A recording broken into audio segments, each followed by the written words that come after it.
श्री शनी देवा, पद्मकर शिरी ठेवा, आरती ओवाळी तो मनोभावे करुणी सेवा, जय जय श्री शनी देवा।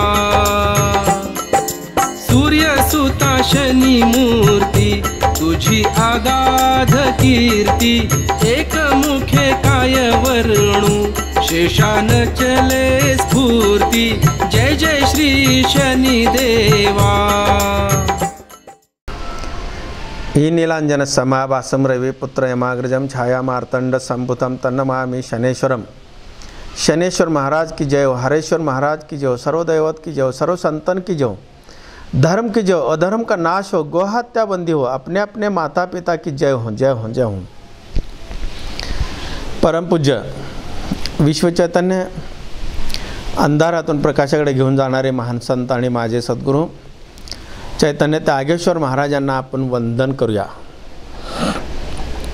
या कलियुगाचा राजा, सत्याचा सागर, सुरेसूत, मी म्हणणार ना पाचावर धारण करणारा, असत्याचा नाश करणारा आणि सत्याचा विजय करणारा, दंडनीयांना दंड देणारा आणि या आदरणीयांचा आदर करणारा, असा धर्मप्रिय, शिवप्रिय आणि तुम्हा आमचा आराध्य दैवत शनिदेव यांना आपण प्रथम दंडवत नमस्कार करूया। आज सगळ्यात महादिवस, सगळ्यात पवित्र असा, सगळ्या दिवसांचा तो कळस, महाकळस म्हटलं तरी वावगं नाही आहे। जसं सर्व मासात भाद्रपद मास सर्वश्रेष्ठ असा मास मानलं गेलेला आहे। सर्व मासामध्ये जसं भाद्रपद मास पवित्र आहे, तसं चातुर्मासाच्या काळामध्ये सुद्धा सगळ्यात पवित्र असा मास आहे तो भाद्रपद। या भाद्रपद मासाचा महा असा मास म्हणण्याचा उद्देश असा आहे की आपण चातुर्मासाच्या काळामध्ये कार्तिक एकादशी, आषाढी एकादशीपासून ते कार्तिक एकादशीपर्यंतचा हा काळ हा भक्तिमय वातावरणामध्ये आपण घालवायचा असतो। आणि भक्तिमय वातावरणामध्ये घालवत असताना जी प्राथमिक अवस्थेतली जी परिस्थिती असते ती पहिला आषाढ असो, त्यानंतर श्रावण असो, हा आपण दानधर्म पुण्यकर्म करण्यामध्ये बरंच काय भक्तिमय जीवन व्यतीत केलेला असतो। ती प्राथमिक अवस्थेतनं युवा अवस्थेमध्ये जेव्हा येतो आपण, युवा अवस्थेमध्ये आल्यानंतर जसं प्रत्येक युवकांना जसं बुद्धीची चालना मिळते भक्तिमय वातावरणामध्ये, तशी या मासामध्ये पुढे आल्यानंतर आपल्याला थोडीशी चालना मिळत असते। चालण्यामध्ये जसा सर्व तीर्थामध्ये महातीर्थ असं गणलं जातं, काशी असेल, पुष्कर असेल, कुरुक्षेत्र असेल, ह्या सगळ्या महातीर्थ आहेत। जसं महातीर्थ आहे तसं अधिक भक्ती केल्यानंतर जेव्हा आपण अधिक पुढे जातो तेव्हा असे संत, महासंत, योगी, सत्पुरुष निर्माण होतात। आणि या सत्पुरुषांची जेव्हा नजरेमध्ये समानता निर्माण होते, समानता जेव्हा निर्माण झाल्यानंतर मात्र त्याच्यामध्ये महायोगीच्याही पुढे ते पर गेलेले असतात। तेव्हा तसा हा माससुद्धा आपण सुद्धा भक्ती करत असताना ह्या 2 मासातील हा तिसरा मास, तिसऱ्या मासामध्ये आपण सुद्धा भक्ती केली की महामासाच्याही पुढे आपण गेलेला असतो, महाभक्तीच्याही पुढे आपण गेलेला असतो। आपण जसं भक्तीमध्ये जल कसा पवित्र तीर्थ मानला आहे, तसं भक्तीमध्ये सुद्धा हा मास सगळ्यात पवित्र असा मानला गेलेला आहे। म्हणून या मासामध्ये आजपर्यंत केलेलं पुण्याचं फळ प्राप्त करण्यासाठी या सृष्टीचा रचितांना सुद्धा ज्यांनी आशीर्वाद दिला, ज्यांनी त्रिलोकांना सुद्धा आशीर्वाद दिला, तिन्ही देवतांना सुद्धा ज्यांनी दिशा दिली, अशी महान शक्ती या काळामध्ये आज या पृथ्वीवर त्याचं अवतरण होणार आहे। आणि तसं पाहिलं तर आपण भाद्रपद मासातील चतुर्थी, संकष्ट चतुर्थी आपण जे चतुर्थी म्हणतो, या दिवशी आपण गणेश उत्सव साजरा करत असतो। गणेश उत्सव साजरा करण्याचा उद्देश की या पृथ्वी तलावर शिवतत्वातील सगळ्यात पवित्र तत्व असा गणतत्व हे पृथ्वीवर विराजमान झालेले असतात। त्यांच्या लहरी असेल, त्यांचे प्रभा असेल, त्यांची ऊर्जा असेल, ह्या ऊर्जा आपल्याला स्वीकारायचा असतो भक्तिमय वातावरणामध्ये। म्हणून हा गणेश उत्सव आपण साजरा करत असतो। तशीच चतुर्थी प्रत्येक महिन्याला असते, असं नाही की याच महिन्यात आलेले आहे असं नाही आहे, पण भाद्रपद महिन्यातील चतुर्थीला गणेश उत्सव आपण साजरा करत असतो। बऱ्याच लोकांना विनायक चतुर्थी आणि गणेश चतुर्थी 2च माहीत असतात, पण प्रत्येक मासामध्ये एक चतुर्थी असते। प्रत्येक मासातील चतुर्थीचा प्रत्येक वैशिष्ट्य वेगळ्या वेगळ्या पद्धतीनं असतो, त्या पद्धतीनं ते आपण साजरा करतो। पण विशेष करून आपल्या प्रचलित भारतामध्ये आपल्या संस्कृतीप्रमाणे सनातन परंपरेप्रमाणे आपण संकष्टी चतुर्थी म्हणा, अंगारकी चतुर्थी म्हणा, त्यात गणेश चतुर्थी म्हणा, विनायक चतुर्थी, हे वेगळ्या वेगळ्या पद्धतीने आपण साजरा करत असतो. तर वार्षिक उत्सव साजरा करण्याचा हेतू पाठीमागचा एवढाच होता पूर्वीच्या काळांचा, की अनादी काळापासून हे गणेशाची भक्ती ज्यांनी ज्यांनी केलेला आहे त्यांना त्याची अनुभूती आणि अनुभव खूप मोठे मोठे आलेले आहेत. अनेक देवांनासुद्धा जेव्हा युद्धामध्ये दैत्यांचं आणि देवतांचं असुरांचं युद्धामध्ये सुद्धा अनेकांनी विनायकाची पूजन केलेले आहे, अनेकांनी गणपतीची पूजन केलेले, अनेकांनी साधना केलेली आहे. या साधनेमध्ये त्यांना गणेशांचं ज्यांना वरदान मिळालेलं ते देवता विजयी झालेले आहेत. ते इंद्रदेव असो, महादेव असो, महादेवाच्या युद्धामध्ये सुद्धा अनेक वेळा गणेशाचीच उपासना करावी लागली. अनेक वेळा कार्तिकेय असो, असं त्यांचं सगळा इतिहास आपण पाहिला तर गोश्वारा हा गणेशांनाच आधी मांडलेला आहे. गणेशांना आधी मांडण्याचा उद्देश की हा सर्वकष शक्ती आहे. सर्वकष शक्ती जिथे अणु रेणू परमाणू आहे, सगळ्यामध्ये देवदेवता, सगळ्यात आपण म्हणतो सूर्याचे किरण जिथंपर्यंत पोचलेले तिथंपर्यंत देवता म्हणतो. तर आदी दैवत म्हणजे श्री गणेश. हा श्री गणेशाचं महत्त्व एवढं आहे म्हणून आपण हे गणेश उत्सव साजरा करत असतो. गणेश उत्सव साजरा करण्याचा अलीकडच्या काळामध्ये स्वतंत्र भारत नव्हता, त्यावेळेसुद्धा अनेकांनी गणेश उत्सवाची साजरा सार्वजनिकरित्या प्राप्त केलं. पूर्वी प्रत्येकाच्या घरी हा गणेश उत्सव असायचा, पण कालांतराने परिस्थितीनुसार कालानुसार बदल झाला आणि त्यामध्ये अनेक सार्वजनिक गणपती उत्सव साजरा करण्यात आला. हा साजरा करण्याचा पाठीमागचा हेतू एवढाच होता की जनजागृती असावी, समाजातील अज्ञानपणा दूर व्हावा, अंधश्रद्धा दूर व्हावी, व्याभिचार दूर व्हावा, पुरोगामी विचार ते सम व्हावा आणि धार्मिकता निर्माण व्हावी लोकांमध्ये. हा त्याच्या पाठीमागचा हेतू होता आणि या हेतूनं तो साध्य झालेला आहे आणि साध्य होत आहे. तसा आपण पुराण काळामध्ये आपण विचार केला तर आपण थोडंसं देवाला दुर्वा अंकुरच आवडतो, देवाला जास्वंदीचा फूल आवडतो. हे अनेक खूप कमी वेळ असल्यामुळं आपल्याला पुढे थोडक्यात मी सांगत असतो की भरद्वाज ऋषी जेव्हा तपाला बसले, भरद्वाज ऋषी तपाला बसल्यानंतर साधना करताना त्यांच्या भावना त्यांना आवडता आला नाही. त्याचं वीर्यपतन झालं आणि वीर्यपतन हा मंगळावर पडला आणि ती पृथ्वीवर पडली आणि तिथं एक झाड निर्माण झाला आणि ते झाड म्हणजे जास्वंदीचं झाड. तो लाल त्याला खूप आवडतो, हा फूल खूप आवडतो. आणि मोदकसुद्धा आवडायचं कारण एवढंच आहे की मोदक हा तांदूळ हा पांढरा तांदळाचा मोदक त्यांना गणपतीला आवडतो. पांढरा तांदूळ याचा अर्थ गणपतीचा पिता हा शिवशंकर आहे. शिवशंकराला पांढरे वस्त्र, श्वेत वस्त्र आवडतात आणि श्वेत वस्त्र आवडतात म्हणून त्याच्यानंतर ते मोदक बनवून ते तळणं उकडणं अनेक प्रकार केल्यानंतर त्याचा कलर हा लाल होतो. म्हणून हा गणपतीला पित्याचा वस्तू म्हणून ते त्याला गणपतीला खूप आवडतात. हा एक कारण असतं. आणि दुर्वांकुर तर हा हराळे आहे. हराळे ज्यांनी 88,000 संतांनी, साधू संतांनी त्यांनी तप साधना करून कित्येक वर्ष त्यांनी त्या दुर्वांकुर त्या देवाला वाहिलेला आहे. 21 दुर्वा हा देवाला प्रचलित आहे.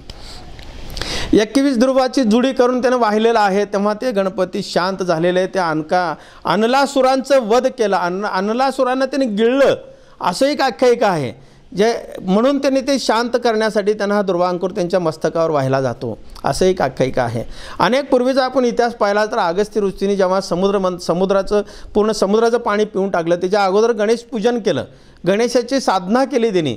एवढंच नसून प्रद्युम्नचा मुलगा अनिरुद्ध ज्याला त्याची पत्नी रेखाची मैत्रीण पळवून नेल्यानंतर त्यांना रुक्मिणीने सांगितलं प्रद्युम्नला की तो गणेशाची आराधना कर, चतुर्थी कर. तेव्हा त्यांनी चतुर्थी केली. चतुर्थी केल्यानंतर तर अनिरुद्ध त्या पत्नीच्या मैत्रिणीला घेऊन आला, आशीर्वादसाठी आला. म्हणजे अशी आख्यायिका खूप आहे. जेव्हा सृष्टी रचिता ब्रह्मदेव आहे त्यांनी सुद्धा गणेशाची आराधना केली. सृष्टी कशी रचावी त्यांना बुद्धी सुचत नव्हती म्हणून मग त्यांनी मग सृष्टी रचली. मग त्याच्यानंतर मग ब्रह्मदेवाने मग त्यांच्या 2 कन्या, मानस कन्या ज्याला म्हणतो, त्या कन्याशी विवाह गणपतीशी लावून दिला. एक बुद्धी आणि एक सिद्धी असा आहे. सिद्धीचा मुलगा आहे आणि ह्याचा बुद्धीचा मुलगा लाभ आहे आणि सिद्धीचा मुलगा लक्ष आहे. आपलं कुठलंही मनातलं लक्ष पूर्ण करायचं असेल तर, लाभ करून घ्यायचा असेल तर कर्म केला पाहिजे. आणि कर्म शुद्ध असेल तरच आपल्याला लाभ होतो, हा त्याच्या पाठीमागचा उद्देश आहे. हे आपण समजून घ्यायला पाहिजे. आपण समजतो की रिद्धी सिद्धी प्राप्त झाला की सगळं काय, असं का नाही. सिद्धीचा अर्थ कसा, जे जे वांछिले ते ते हो, तसा भाव तुमच्या मनामध्ये निर्माण झाला पाहिजे. तसा भाव निर्माण होण्यासाठी तुम्हाला अंतःकरण शुद्ध केला पाहिजे आणि अंतःकरण शुद्ध करण्यासाठी मन ताब्यात ठेवलं पाहिजे. मन ताब्यात ठेवण्यासाठी हे करायचं असेल तर मन सैरावेरा पळतो, मन कोणाच्या ताब्यात राहत नाही. खूप लोकांनी प्रयत्न केला, अनेक साधू संत फेल गेले, अनेक देवता अवतार घेतले पण फेल गेले.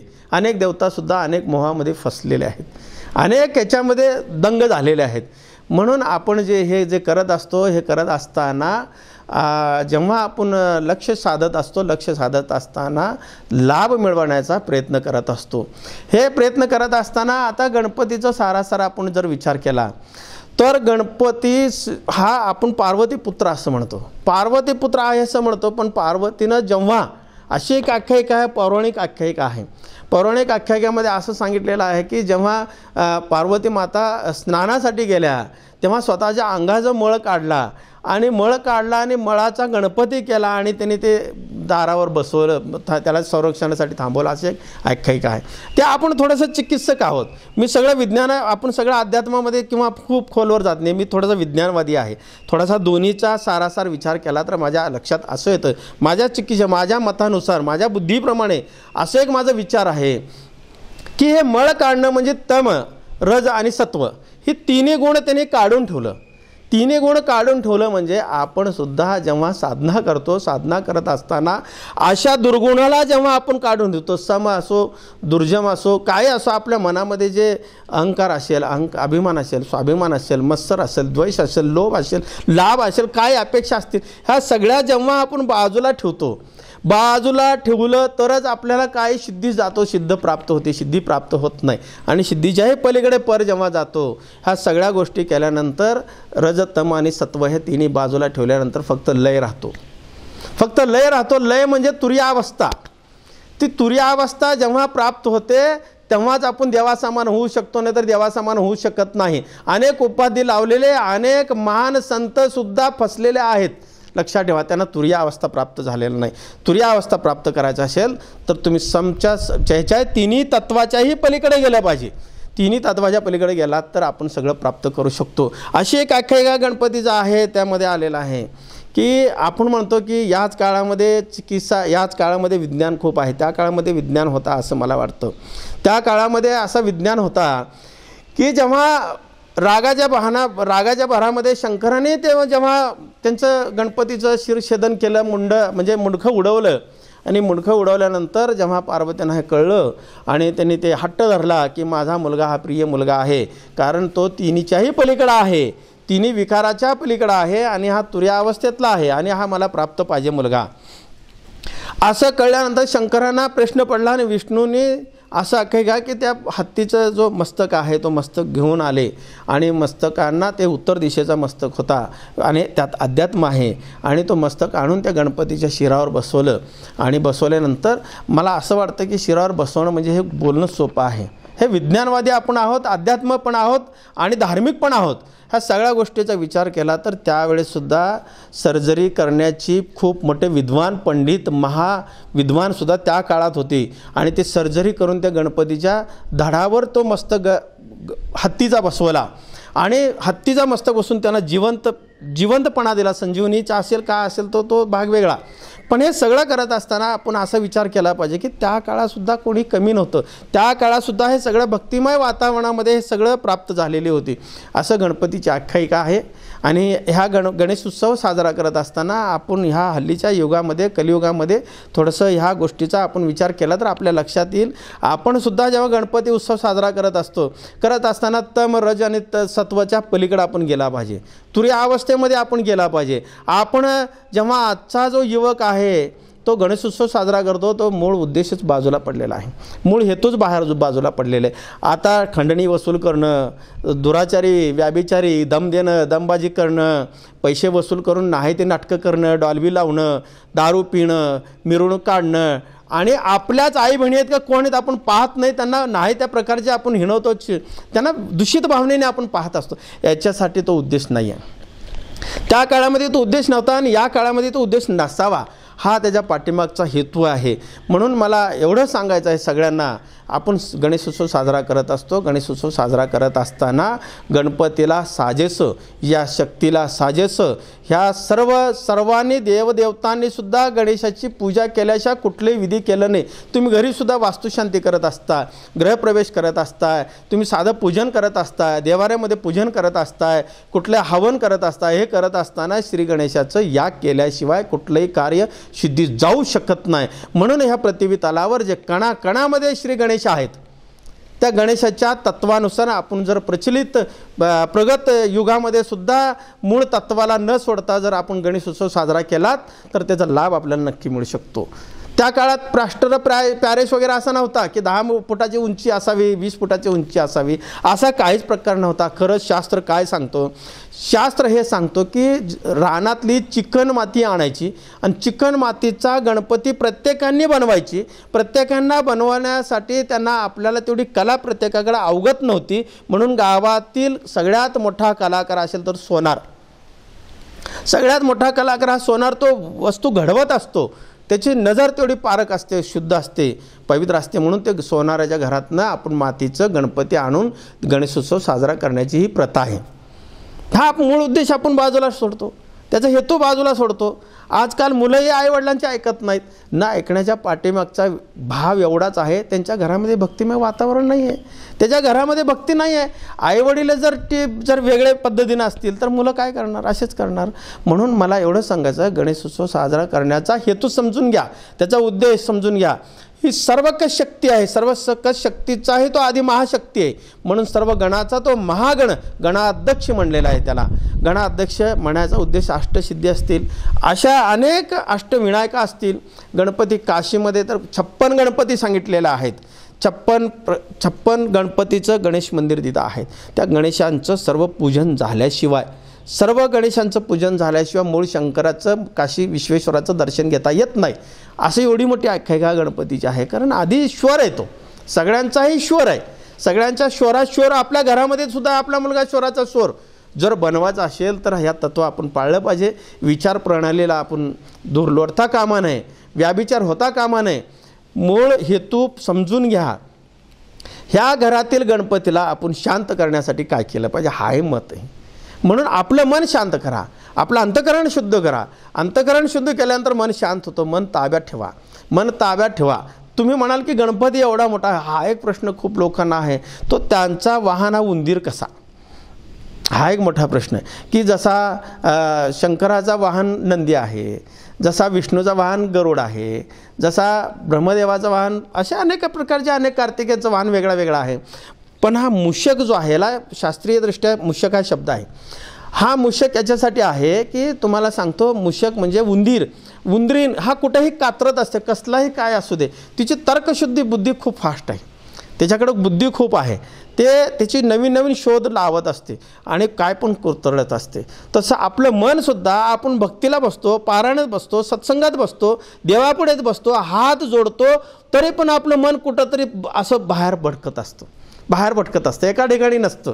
म्हणून तो मन ताब्यात ठेवा. म्हणून गणेशाने काय केलं की तो आपलं मनच त्याच्या ताब्यात ठेवलेला आहे. मनावर तो ताब्या मिळवला आहे, मनावर तो बसलेला आहे. मन म्हणजे उंदीर आहे, उंदरीन आहे आणि मूषक आहे. म्हणून आपण सुद्धा त्याचा आदर्श घ्यायचा असेल तर ह्या उंदरिणीवर बसलं पाहिजे. उंदरिणीवर बसणं म्हणजे मन ताब्यात ठेवलं पाहिजे, मनाला दाबलं पाहिजे, दबवलं पाहिजे. जेव्हा तुम्ही दबवाल तेव्हा आपल्याकडं रिद्धिसिद्धी प्राप्त होईल.